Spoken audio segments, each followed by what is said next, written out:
equals 0. We have our two equations. Oh, we actually are solving for something specific here. Oh, I said it verbally, I didn't write it down. How fast does it need to go to make the track? So I'm solving for the speed. All right, so we have our equations, feeling pretty good. What's next? All right, so for what do we have an equation? A y. Wait. And? Yes. But equals mg, right? I hope so, because I've been saying that for years. So we have y sine theta equals, and then y cosine theta equals mg, and y sine theta equals m. What's the formula for acceleration? Negative v squared over r. The negative is a directional thing, and we know the direction already, so that's taken into account. So why not use omega squared r in this case? Why do v squared over r instead of omega squared r?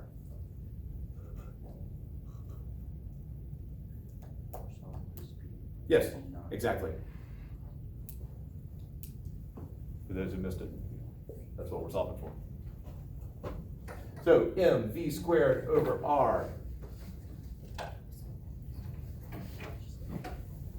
Now, we are trying to solve for v. I have these two equations, two unknowns. I don't know the normal force. I don't know the speed. Those are going to be my unknowns. Typically in a problem like this, we know what the radius is, and we'll know the angle.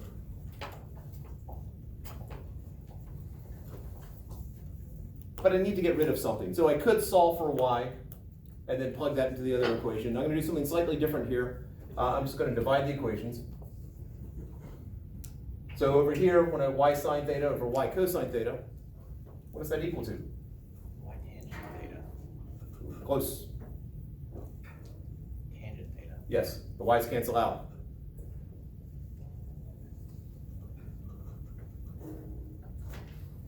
Over here, anything cancel out? So the mass is actually irrelevant. And so I'm left with v squared over r divided by g, which is just v squared over gr. And so now I can solve for v squared. So v squared is equal to gr tan theta. And v becomes the square root of gr tan theta. So now I could give you any planet at any angle.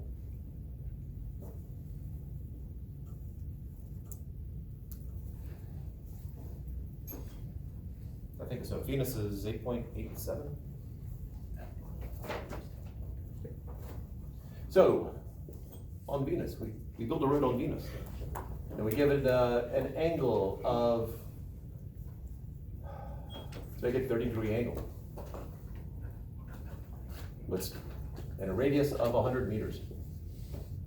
What is that optimum speed so that you can make it around this frictionless track? Because that's the way true fact, every road we have ever built on Venus is frictionless. So the speed is the square root of 8.87 meters per second squared times our radius of 100 meters times the tangent of 30 degrees. 22.63. 22.63? Is that what you said? Yes, meters per second squared. No, meters per second. Sorry. And in the radical, we get meters squared over seconds squared, but then take the square root, we get meters over seconds. And about how fast is that in terms of miles per hour-ish? About 50. Yeah.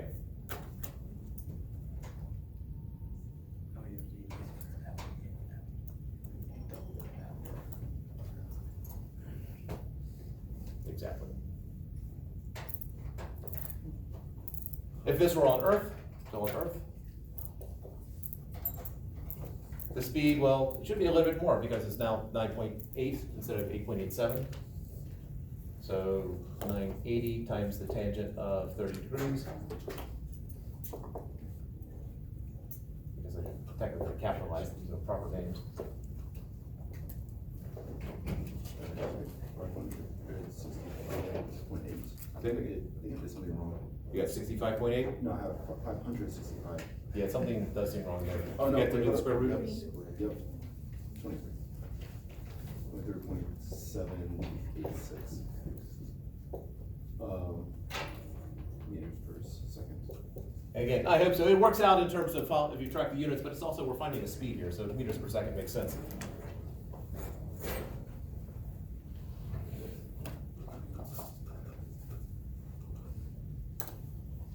Questions on this before I add something? Yes, Martina?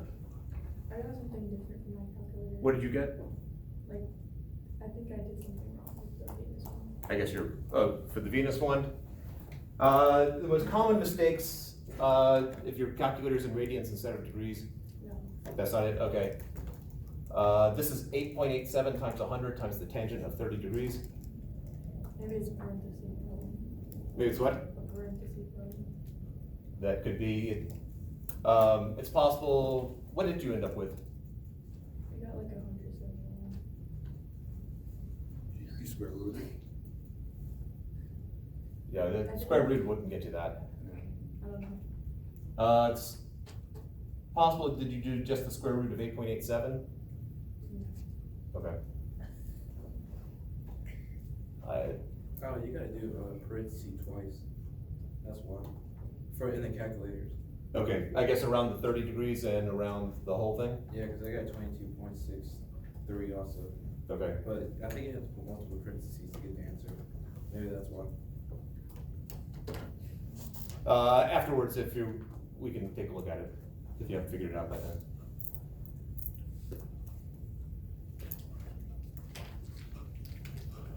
Questions?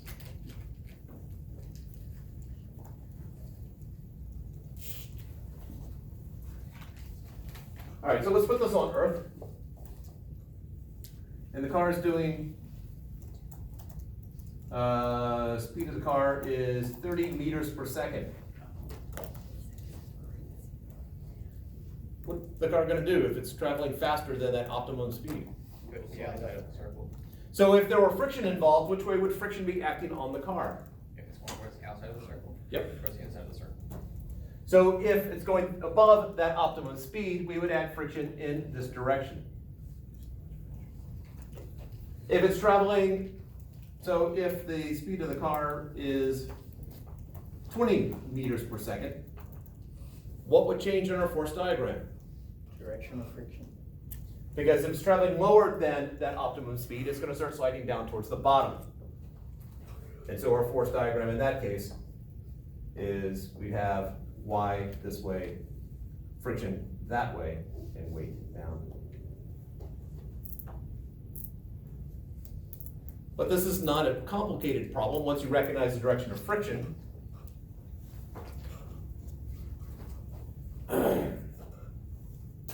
We'll change it a little bit here. So let's have it going.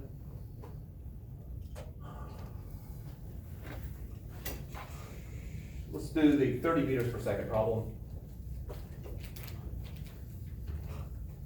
And, no, let's change that. The coefficient of static friction, because you don't want it sliding, we want the wheels to grip the road. And asphalt and rubber, I think it's around 0.7, if I recall correctly. Just 0.7 is. It's a coefficient, there's no units involved. Because don't forget, you'll be multiplying times the normal force, and that's where the units show up. And so I want to know the maximum speed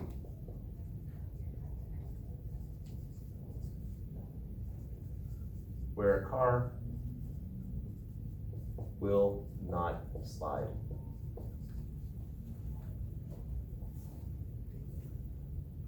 Without friction, the maximum speed is basically the same as the minimum speed. I mean, well, I guess we're on Earth.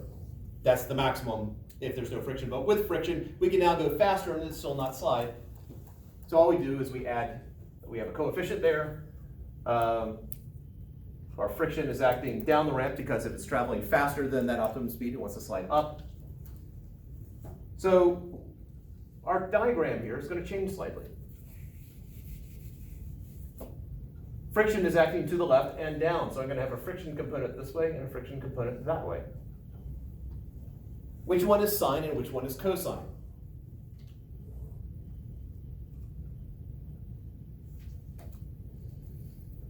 We can go through the geometry of it, but there is a simpler way.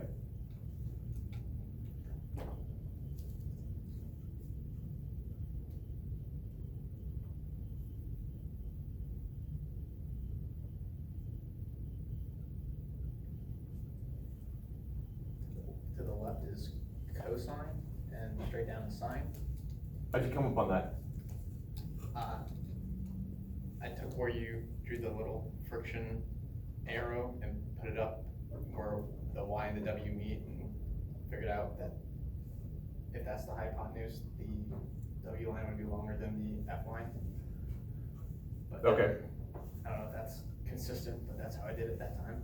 And setting it up like that, another way that you can do it from a geometry point of view, which I think in essence is what you did, friction's acting down the ramp that way and I'm breaking it up into horizontal and vertical components. I know that angle is theta, so the down is sine, that's cosine. Or exploit the fact that friction and the normal force are perpendicular to each other. The trig functions will switch. So since sine was horizontal for normal force, cosine is going to be the horizontal for friction. And since cosine was the vertical for normal force, sine is the one for friction.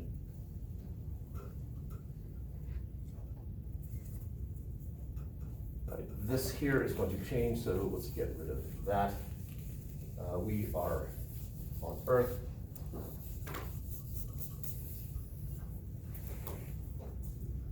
How does this change?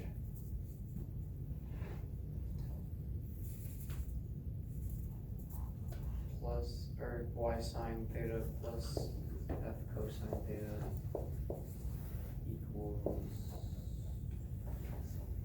mass times AC. And we'll just do v squared over r. We can go ahead and do substitution at this point, and we'll just go ahead and throw in mg at this point. And the other equation?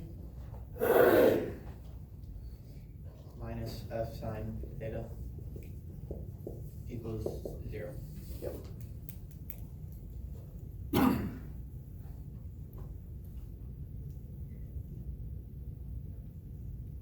Now we aren't done with substitution because we haven't introduced another variable here. What is the other equation we need for substitution? We had centripetal acceleration, we had weight. We have one more independent equation. Wait, what was the two? We had, this was weight right here. And this, the v squared over r was our centripetal acceleration. Yeah, what's the formula for friction? mu times normal force. All right, because we are at an extreme here, the maximum speed, and it is static. We want the speed where it will not slide. We're dealing with maximum static. Fs max, which is mu s times y. And so we now have y sine theta plus mu s y cosine theta is equal to mv squared over r. That is an r there. Make sure my r and v's do not look the same. This is y cosine theta minus mg minus mu s y sine theta equals 0. Our two unknowns are y and v, and we're solving for v. There are several ways of doing this. What I recommend that we have all the terms with y on one side and all the terms without y on the other side. So the first one's already done like that. So for this one, I'm going to bring mg over. And so I'm left with y cosine theta minus mu s y sine theta is equal to mg.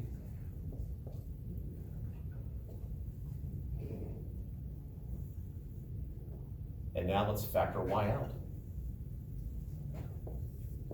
Here I've got y times sine theta plus mu s cosine theta equals m, close parentheses, mv squared over r. In the second equation here, factor y out, and I'm left with cosine theta minus mu s sine theta equals mg.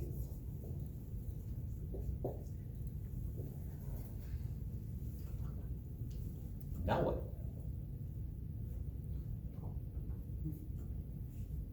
Could you cancel something? Not these equations as they are. We can manipulate them and cancel something out. Yeah. What do we have to do in order to cancel those m's out? Divide them by each other. Yes. Now we can cancel out. If we divide the left sides and the right sides, That's what I meant. okay, then you were right, yes. My y's will cancel out here, convenient, and I'm left with sine theta plus mu s cosine theta over cosine theta minus mu s sine theta.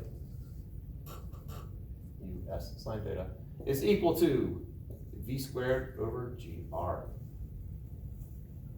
Notice, if mu is 0, we are left with what we did in the previous problem. So now all we need is an angle. But it's 30 degrees last time? Yeah. Yes. That's right. Theta equals 30 degrees. Or for you radian fans, pi over 6 radians.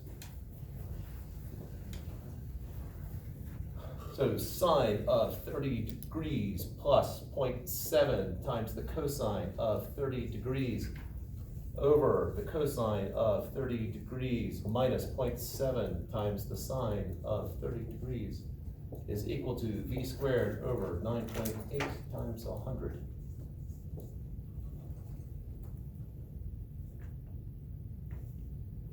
So let's just do bit by bit. 1/2 plus 0.7 times 0.3/2. True. Let's see if we can come up with a more specific number. But yes, you're absolutely right. So fraction fans, you can do it that way. For the top part, oh, you just want side 30 degrees? No, the whole top part. Okay, yeah, 1.106, sorry. And again, as was said here, that's 0.5 plus 0.7 times the square root of 3 over 2. Divided by.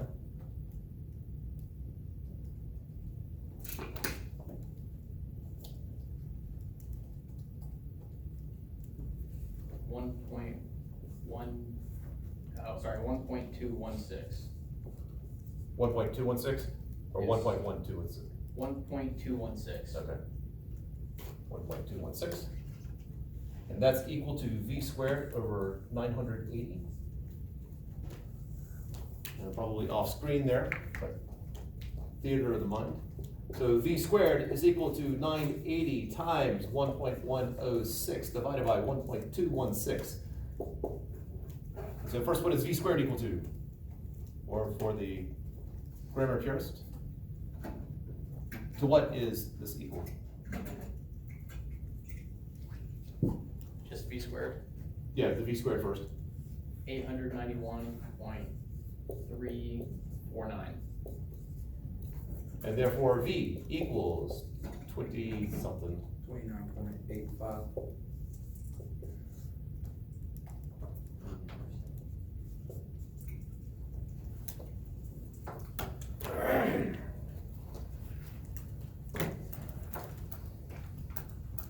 So putting a rubber on asphalt, assuming my coefficient is correct, you're able to get up to, closer to 65 miles an hour.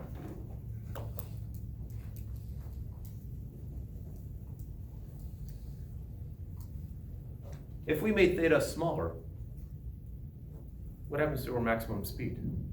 Go up or down? Decreases.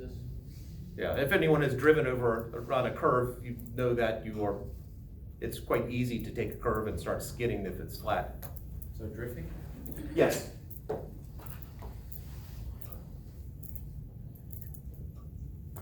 If if we did the, friction of the not static, I don't know what that necessarily is for. The kinetic? Yeah, could we then figure out how fast you'd have to go to drift around in the circle? Because the car.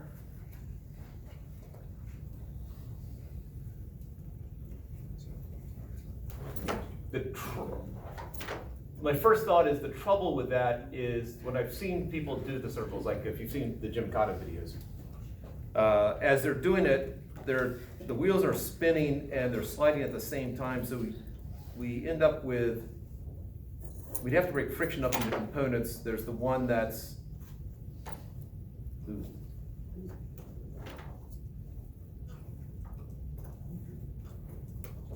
because there's some gripping going on and there's some sliding going on.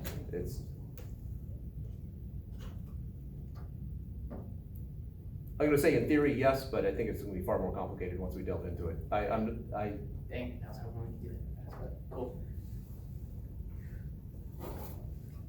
If I get a moment of inspiration, I might have to look, see if someone else has done that already. I think, for the most part, the people who actually do that probably don't know the physics really. No, And they just by gut instinct know how to do it. Or practice, you wreck a lot and eventually you figure it out. Sure. It's like pool players, yes, you can analyze a pool game with physics, but I don't think the pool players are doing that. Not the good ones. I suspect the physicists would just get into it and overthink it and suddenly find themselves in an analysis spiral. All right, any other questions right now on this wonderful, incredible problem?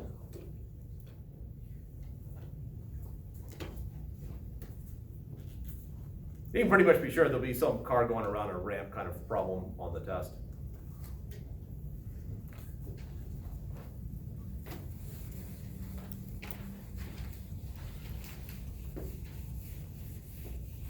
Oh, not necessarily though. I have done the swinging mass. Either it'll be a swinging mass or it'll be a car going around a curve. I think of my Who Killed Kenny test, or oh my God, Kenny's dead. Yeah, that was going around a curve, I think, and then he ended up in a tar pit. I think that's how he died in that problem.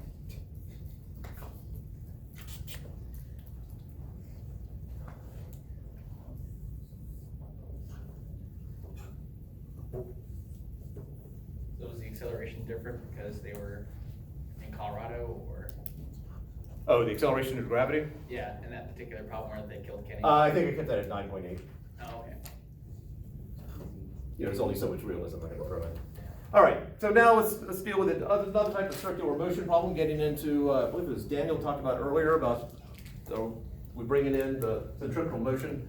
We're starting to get into what is your, we talked about before, if I'm standing on a scale, that if I'm just standing still and maintaining that, my acceleration is 0, my velocity is 0, static equilibrium, my weight and my normal force are equal.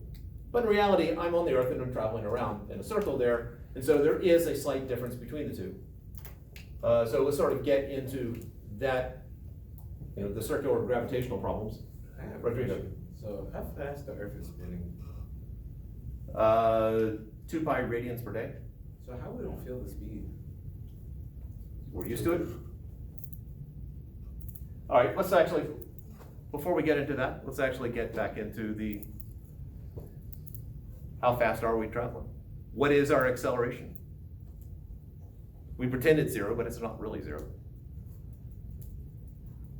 So, the acceleration we feel is v squared over r, which is omega squared over r. Oh, sorry, which is omega squared times r. This one's probably going to be a little bit simpler. Earth. And we are here. We're at 34 degrees. What's our latitude?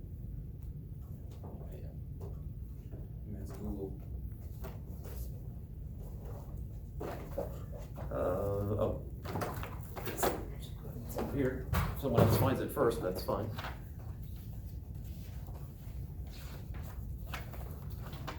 Winston-Salem's latitude is 36.1 degrees north. All right. So the question is, what is the radius of our rotation?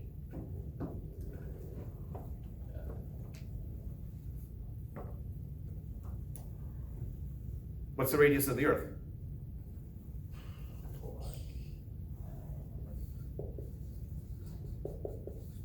Somewhere around 6.38 times 10 to the 6 meters. That's not our radius, though. That's the radius, that's because we're not traveling around the center of the Earth, we're traveling in the center of Earth's here, and we're traveling around like that. So, well, we can do a little geometry here. There's the center of the Earth. This is 6.38 times 10 to the 6th. That is the radius of the Earth. We are here. Oops, if I can draw an angle here. This is 36.1 degrees. This is basically what the latitude is telling us. S equals R theta? That would be, that's if you're trying to find that distance from here to here. No, it's simpler than that. It's just basic right triangle trig. I know the radius of the Earth, 6.38 times 10 to the 6th. The triangle I'm looking at here. This is, again, 6.38 times 10 to the 6th meters.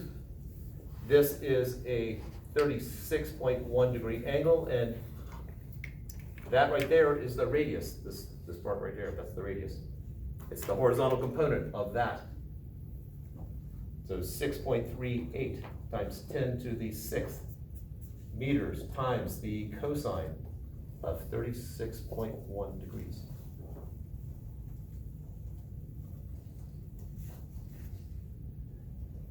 Five point 5 times 10 to the 6 meters. All right, so we have our radius now. Our angular velocity, because it's going to be a little bit simpler than trying to figure out our speed. Our angular velocity, well, that's just the angle we travel through per period. So we go around in a complete circle in 1 day, which is 86,400 seconds.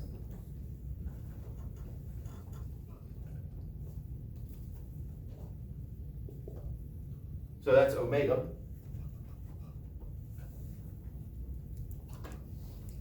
Which is 0.00.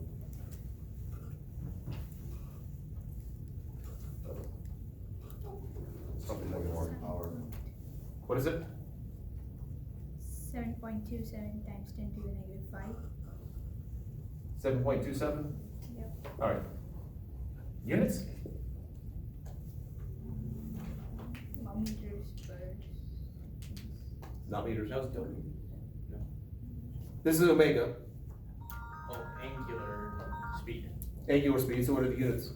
Meters per second. No. What are the units of the 2 pi? Radian. Over, yeah, it's radians per second. So radians per second. So our acceleration that we are experiencing is 0.000727 radians per second squared times the radius of our curve, which is 5.5 times 10 to the 6th meters.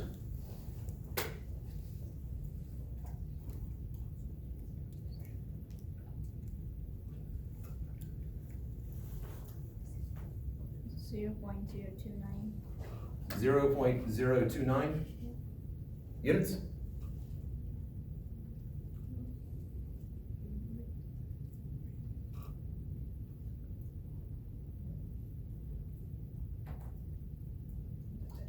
Radian meters per Radian second. squared meters per second. I heard radian meters per second, and you said, Radians squared because you're squaring okay, meters per second squared. yes. There's a simpler way of writing that. What you said is that I would not take off for that. So you had said radians squared meters per second squared. Remember that radians is a unitless unit. So you put it in when you need to convey something, and you take it out when it's convenient. So typically just take it out and you're left with just meters per second squared. All right, so that is the acceleration that we are experiencing right now just by standing here. It is generally considered insignificant. that would be, your velocity is changing. If this were a linear acceleration instead of centripetal, that means that your velocity changes at 0.029 meters per second every second. That's about the acceleration of a Volvo, at least the one that we had in the 70s. A car, which parents say it's great because the kids learn that they can't just rush out in the traffic because that Volvo is not going to get up to speed anytime soon. So after 1,000 seconds, so 1,000 seconds, that's about 15 minutes, you would be going 29 meters per second. It would take you 15 minutes, so roughly 15 minutes to get up to about 65 miles an hour. That's that rate. So is that typically slow? It's a slow change, probably better wording. Slow change in your velocity. That's why, and also at this point we're used to it. So, If the Earth stopped and we didn't all die. Because think about it, we're traveling at, If well, the acceleration stops, would we still all die? Like if we kept the same velocity? Yeah. oh, so the Earth just suddenly just starts moving off at a tangent? Yeah, exactly. If that were the case, no, we would still be, I was trying to think of how that would actually work. So if the sun suddenly disappeared, we would go on a tangent line, but we'd still be sort of rotating as we went. It's hard to, the trouble is that the Earth suddenly stopped rotating. Just think about how fast we're actually traveling. We're going several thousand miles an hour. We would slam into the walls and wait, is splat. it possible if you like go out of space if it stops? Like, if you're like, say you're in a tall building, you look in the view and the Earth stops, you go flying up. Yeah, you would. Would you reach escape velocity? Pardon? Could you reach escape velocity if the Earth just stopped spinning and you were high enough? Yeah, if you're like, I don't think it's that, all right, so let's do that then. if you're on Mount Everest, I still want to give the test back, we'll do, how fast, what is our actual linear speed right now? So V is equal to omega R, which is 0.000727. We're not squaring this time, times 5.5 times 10 to the 6th meters, and that's radians per second. This will tell us how fast we are traveling.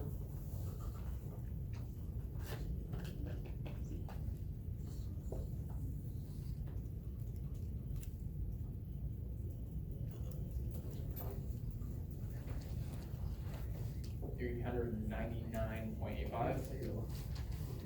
All right, so I was off by thousands of miles per hour. We're traveling about 400 miles an hour right now. So if suddenly the Earth stopped, we're still traveling 400 miles an hour. So imagine slamming into a concrete wall at 400 miles an hour. Oh.